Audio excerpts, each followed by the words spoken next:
దేశంలోనే కని విని జరగని హత్యలు ఇప్పటికి ఇది మూడోది. వైజాగ్లో జరిగింది, బ్రోటల్ మర్డర్ అని చెప్పాలి. ఎందుకంటే ఢిల్లీలో ఒకసారి జరిగింది, అలాగే హైదరాబాద్ మీర్పేటలో ఒకసారి జరిగింది, ఇప్పుడు విశాఖపట్నంలో జరిగింది. అత్యంత దారుణమైన మర్డర్. మహిళని అత్యంత కర్కశంగా ముక్కలు చేయడం అన్నది నిజంగా ఇది ఒక కొత్త సంస్కృతి తీసుకొస్తున్నారేమో అర్థం కాదు, కానీ ఇంత క్రూయల్గా ఎందుకు తయారవుతుందో అర్థం కావట్లేదు. ఈ పరిస్థితి చూసి నిజంగా అప్పుడు ఈరోజు వైజాగ్లో ఎవరైతే మౌనిక ఉందో, మౌనికని అత్యంత కిరాతంగా హత్య చేయించబడింది. అయితే ఆమె హత్యకు ఇప్పుడు ఆయన తండ్రి వాళ్ళ కుటుంబం తీవ్ర విషాదంలో నిండిపోయి ఉంది. ప్రస్తుతం ఇప్పుడు మనతో పాటు మౌనిక తండ్రి మనతో పాటు ఉన్నారు. సార్, మీ పేరండి? నా పేరు వేణుగోపాల్. మీకు మీ అమ్మాయి జరిగిన విషయం మీకు ఎప్పుడు తెలిసింది? తెలిసిన తర్వాత మీరు ఏం చేస్తారు? నాకు ఈరోజు తెల్లవారు తెలిసిందమ్మా. నిన్న ఉదయం 10:30కి వెళ్ళింది పాప. అంటే పంజాబ్ నేషనల్ బ్యాంక్లో చేస్తుంది, గవర్నమెంట్ జాబే.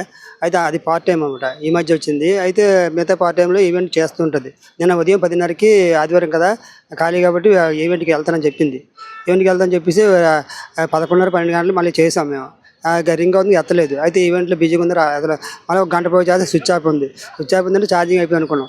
అలాగే రాత్రి అంత టైంకి రాలేదు. అప్పుడు అంతా ఎతికాం, ఎతికితే ఎక్కడ రాలేదు. ఉదయం లేచేసరికి తెల్లవారేసరికి సెల్లో వస్తుంది రోలికి.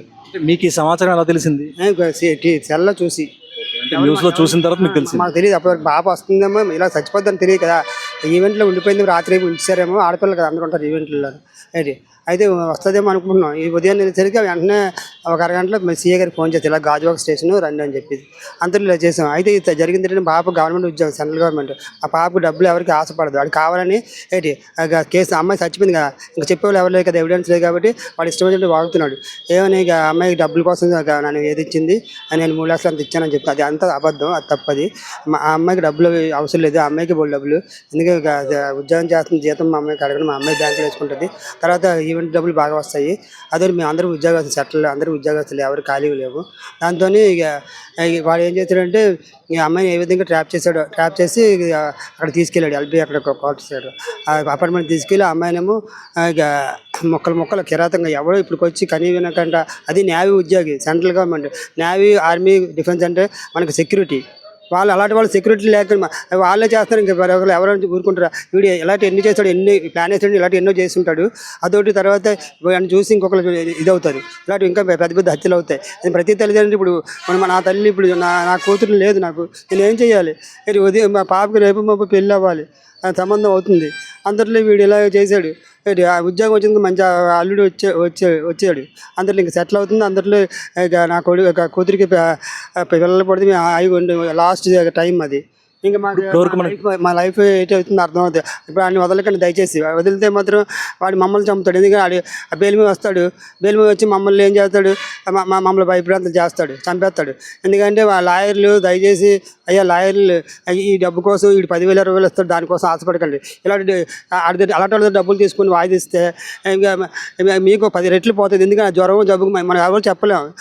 భగవంతుడు జలుబు, జ్వరం, జబ్బుల కింద హాస్పిటల్కి పోయవలసి వస్తుంది. దయచేసి ఎవరు నా కూతురు అలాగే అయిపోయింది. ఇంకో మరో పాప ఎవరు తల్లిదండ్రులు అలా బాధపడకూడదు. ఎందుకంటే నా కూతురు ఎవరు వదిలేదు. మా కూతురు దాన్ని నవ్వుతూ మా ఇంట్లో చలాకైన అమ్మాయి ఇంక లేదు, మేము ఎలా బతకాలి? మా తల్లికి బాగోదు, లెగలేదు, కూర్చోలేదు, అంత షుగరు, బీపీలు. అమ్మాయి అన్నీ చూసుకునేది. అమ్మాయి మందులు తెచ్చేది అన్నీ. అమ్మ వంట చేయలేకపోయినా అన్నీ తెచ్చేది, ఆర్డర్ చేసి అమ్మాయి అన్నీ చూసుకునేది. అలాంటి ఇంటి పెద్ద కూతురు అలాగే అయిపోయింది. మా ఇంట్లో పెద్ద అమ్మాయి, రెండో అమ్మాయి కానీ పెద్ద కూతురులో ఉండేది. అలాంటి మా పెద్ద అమ్మాయి చలాకీ కాదు. ఈ అమ్మాయి అన్నీ చూసుకుని అలాంటి మా లైఫ్ ఇలాగ అయిపోయింది. ఇప్పుడు మేము ఎవరితో చెప్పుకోవాలి? ఇలాగ ఎవరు ఇప్పుడు వచ్చి ఎవరు స్పందించట్లేదు. పవన్ కళ్యాణ్ ఇలాంటిది ఎప్పుడు జరగదన్నారు. మళ్ళీ మా అమ్మలే అనిత గారు, హోమ్ మినిస్టర్ గారు, ఆవిడ లేడీ దయచేసి మాకు వచ్చాను. ఇప్పుడు ఎమ్మెల్యే గారికి వెళ్ళాం, పల్లా శ్రీనివాసకి వెళ్ళాం. అతను చెప్పారు, ఇక మేడం డీసీపీ మేడం దగ్గర చెప్పారు. ఇప్పుడు వచ్చి మాకు న్యాయం ఏమీ ప్రజెంట్ లేదు. అందరికీ మన సీఏ గారికి చెప్పారు, అందరికీ చెప్తున్నారు. కానీ ఇప్పుడు మళ్ళీ మన జనసేన పార్టీ అతని వెళ్ళాలి, వంశీ గారి దగ్గరికి. దయచేసి మన మీడియా వాళ్ళు మాత్రం ఇప్పుడు వచ్చి ఏమి పట్టించుకోవట్లేదు. మీరు కూడా మా వైపు ఉండండి దయచేసి. అయ్యా నిందితుడు రవీంద్ర ఎవరైతే ఉన్నారో అతనితో పాటు మౌనిక కూడా కొన్నాళ్ళ క్రితం నుంచి పరిచయం ఉంది అని అన్నారు. మీకు ఎప్పుడైనా తెలిసిందే విషయం? మాకు అయ్యా మా అమ్మాయి ఎప్పుడు లవ్ చేయదు. ఎందుకంటే లవ్ చేస్తే ఆ పాప ఉద్యోగస్తురాలు, అన్నీ తెలిసిన అమ్మాయికి పెళ్ళి సంబంధం ఉందే అడిగాను. అమ్మ నీకు ఎవరైనా సంబంధం మేము చూస్తున్నాము, నీకేమైనా లవ్ ఉందా, చేసుకో అని చెప్పి. ఎందుకంటే మళ్ళీ డబ్బు తక్కువ కాదు, 1,00,000 రూపాయలు అసలు అవుతాయి, కోట్ల మీద అవుతాయి పెళ్ళి అంటే. ఏంటి ఎందుకని అయిపోయిన తర్వాత మళ్ళీ ఆ అమ్మాయి ఏం చేసుకుంది అనుకో మాకు బాధ అని ముందే అడిగాం. ఆమె నాకేం అలాంటి లేవు డాడీ ఏంటి నాకెందుకు నేను పోయి నేను ఉద్యోగం వస్తాను కదా ఏంటి అలాంటి నేను చేయను మీరు చేసింది చేసుకోండి చెప్పింది. దాంతో ఇలా సంబంధం కుదురుతుంది. అంతట్లో వీడు ఇలా చేశాడు. అమ్మాయికి మబ్బి పెట్టి ఆడవాళ్ళని ట్రాప్ చేసి ఏంటి ఇలా చేశాడు. ఉత్తిన అమ్మాయి డబ్బులు అవసరం ఉండదు మాకు, ఎందుకంటే మేము అందరం ఎంప్లాయీసే, మాకు డబ్బు పని లేదు, అదే డబ్బు అవసరం ఉండదు. మా పాప డబ్బులు మేము తీసుకోం. అమ్మాయి బ్యాంకులోనే మా బ్యాంక్ మేనేజర్కి అడగండి, ఎందుకంటే ఆ అమ్మాయి అందులో ఉంచేస్తుంది డబ్బులు. నిందితుడి విచారణలోని కొన్ని పాయింట్లు కూడా చెప్పాడు. ఏదంటే ఇతను ఐడి కార్డు మీద దాచి ఉండడం వల్ల అతను భయపడి పరిస్థితి చేయాల్సి వచ్చింది, అంటే ఆ విధంగా హత్య చేయాల్సి వచ్చిందని, అది కాక అతను బెదిరించడం వల్లే నేను హత్య వరకు దారి తీసిందని చెప్పేసి అంటారు. మీ వరకు ఈ విషయం తెలిసి అంటే ఆ అమ్మాయి వాడు ఏదో రేపు చేద్దాం అనుకున్నది ఇష్టపడలేదు. దాంతో వాడు ఏంటి వాడి కోసం తెలిసిపోయింది కదా, వాడి ఉద్యోగం పోతుంది, అమ్మాయి పోలీస్ రిపోర్ట్ ఇద్దాం అనుకున్న పారిపోతుంది కదా. అంతట్లో అబ్బాయి వాడు ఏం చేశాడు, నాడు ఉద్యోగం పోతుంది, వాళ్ళ ఫ్యామిలీ ఇదైపోతుంది, వాడిని పట్టించుకోదు, ఇంకా వదిలేస్తుందని ఉద్దేశం వాడి లైఫ్ పోతుందని మా అమ్మాయిని చంపేశాడు. అది అసలు సంగతి.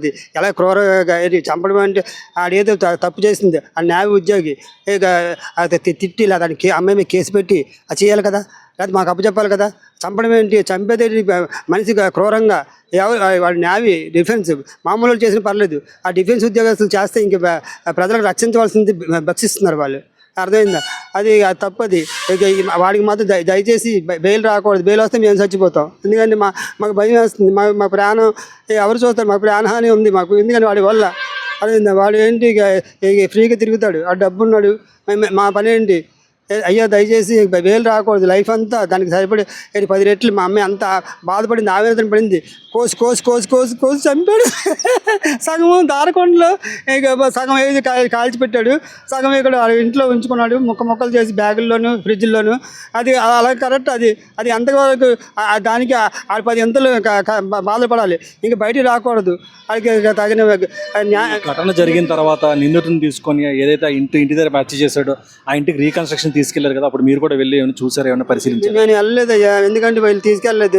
నువ్వు భయపడతావు అని చెప్పి భరోసా చెప్పారు, మీరు తీసుకెళ్ళలేదు. సగం దూరం తీసుకెళ్ళి వెనక్కి వచ్చేసారు. ఆ మొక్కలు మీరు ఏం చూస్తారు ఏంటి అని చెప్పేసి తీసుకెళ్ళలేదు. ఎందుకంటే రేపు వెళ్ళక పోస్ట్ మార్టం అన్నీ సర్దుతారు కదా అని చెప్పి నన్ను తీసుకొచ్చేసారు. అని నేను ఏం చూస్తాను, మొక్కలు ఏం చూస్తాను తల్లికి ఏంటి. దయచేసి సాయం చేయండి, మాకు మీ టీవీ నుంచి సపోర్ట్ చేయండి. ఎవరికి వచ్చి ఎవరు స్పందించట్లేదు. అయ్యా ముఖ్యంగా మాకు డబ్బు వద్దు, ధనం వద్దు, ఎందుకంటే మాకే మేము తిన్నది అరగదు, మేము చచ్చిపోయే టైము. పిల్లలు ఇప్పుడు అల్లుళ్ళు లేడు, మనవాళ్ళు లేరు, ఎవరు లేరు, నాకు ఎవరు దిక్కు, మా బతుకు లేదు, ఇలా అయిపోయి. అది ఇక ఒక మగాడైనందు ఆడదాన్ని ఇక వాడుకుని వదిలేస్తాడు. అలాంటి వాడు ఏం చేశాడో మబ్బి పెట్టి చంపడం ఎందుకు అయ్యా?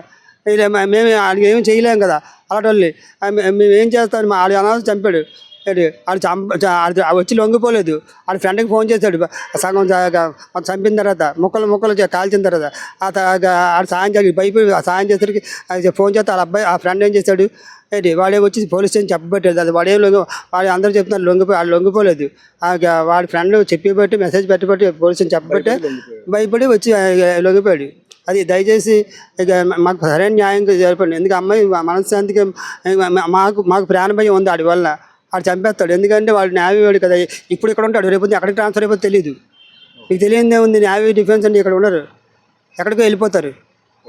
అది దయచేసి న్యాయం చేయండి. ఐఎన్ఎస్ డాగాలో అంటే ఇండియన్ నేవీలోనే ఐఎన్ఎస్ డాగాలో అత్యంత కీలకమైన పొజిషన్లో ఉన్నటువంటి ఈ వ్యక్తే ఎంత దారుణాన్ని ఒడిగట్టాడని చెప్పి ఆ మౌనిక తండ్రి తీవ్ర ఆవేదన వ్యక్తం చేస్తున్నారు. ఎందుకంటే నేవీలో ఉన్నారంటే దేశ రక్షణ కోసం పనిచేసే వాళ్ళే ఈ విధంగా సమాజంలోని పౌరుల్ని ఇంత దారుణంగా అత్యంత కిరాతకంగా హత్య చేయడం అనేది నిజంగా అత్యంత దారుణమైన విషయం అని చెప్పేసి ఆయన తీవ్ర ఆవేదన వ్యక్తం చేస్తున్నారు. తన కూతురికి జరిగిన అన్యాయానికి న్యాయం జరగాలని చెప్పి ఆయన ప్రస్తుతానికి అందరినీ కూడా కోరుతున్నారు. రాజకీయ నాయకులందరినీ కూడా కలుస్తున్నారు. ఎట్టి పరిస్థితుల్లో నిందితుని వదిలిపెట్టకూడదని చెప్పేసి ఆయన ప్రస్తుతం వేడుకుంటున్నారు.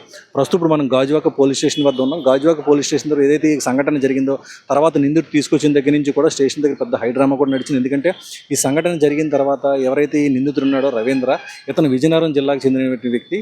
ఇతను కొంతకాలంగా వైజాగ్లోనే నివాసం ఉంటున్నాడు. ఎందుకంటే ఇక్కడ పనిచేస్తున్నాడు కాబట్టి ఇక్కడ గాజువాక ప్రాంతంలోని ఇక్కడ సమీపంలోనే ఉన్నటువంటి ఎల్వి నగర్లోని రోడ్ నెంబర్ 20లో ఒక అపార్ట్మెంట్లో ఇతను 102 ఫ్లాట్లోని నివాసం ఉంటున్నాడు.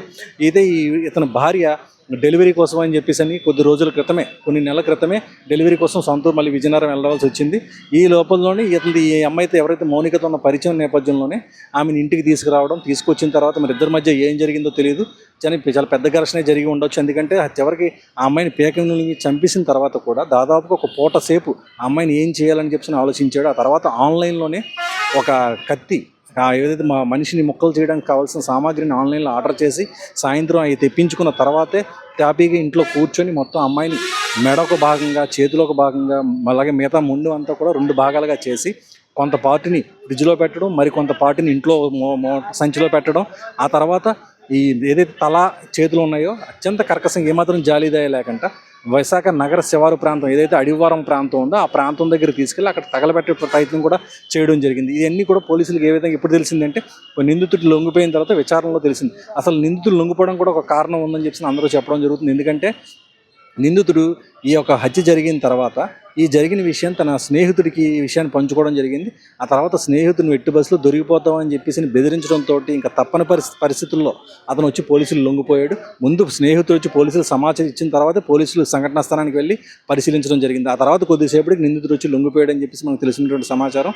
అయితే ఈ జరిగిన విషయం అంతా కూడా అత్యంత బ్రూటల్ మర్డర్ అని చెప్పి పోలీసులు కూడా ఆశ్చర్యం వ్యక్తం చేస్తున్నారు. ఎందుకంటే దేశంలో ఇటువంటి మర్డర్స్ ఇప్పటికి 3 జరిగాయి. ఒకటి ఢిల్లీలో జరిగింది, అదేవిధంగా నెక్స్ట్ హైదరాబాద్ మీర్పేట, ఇప్పుడు వైజాగ్లో ముక్కలు కింద శరీర భాగాలను కోసేసి ఫ్రిడ్జ్లో పెట్టడం, ఇంట్లో దాయడం, కొన్ని భాగాలు తీసుకెళ్ళి దూరంగా ఎక్కడో పడేయడం అంటే నిజంగా చాలా అందరినీ ఆశ్చర్యపరిచే తీసుకొస్తుంది. అది కూడా ఒక ఇండియన్ నేవీలోని దేశ రక్షణ విభాగంలో పనిచేస్తున్న వ్యక్తి ఈ విధంగా చేయడం అనేది నిజంగా సర్వత్రా ఆశ్చర్యం వ్యక్తం చేస్తుంది. ప్రస్తుతం దీనిపై ఇంకా విచారణ కొనసాగుతూనే ఉంది. సీన్ రీకన్స్ట్రక్షన్లో భాగంగా పోలీసులు కూడా ఇతను నిందితుని తీసుకొని ఆ అబ్బాయి అతను నివాసం ఉంటున్నటువంటి ఫ్లాట్కి కూడా తీసుకెళ్లి సీన్ రీకన్స్ట్రక్షన్ కూడా చేశారు.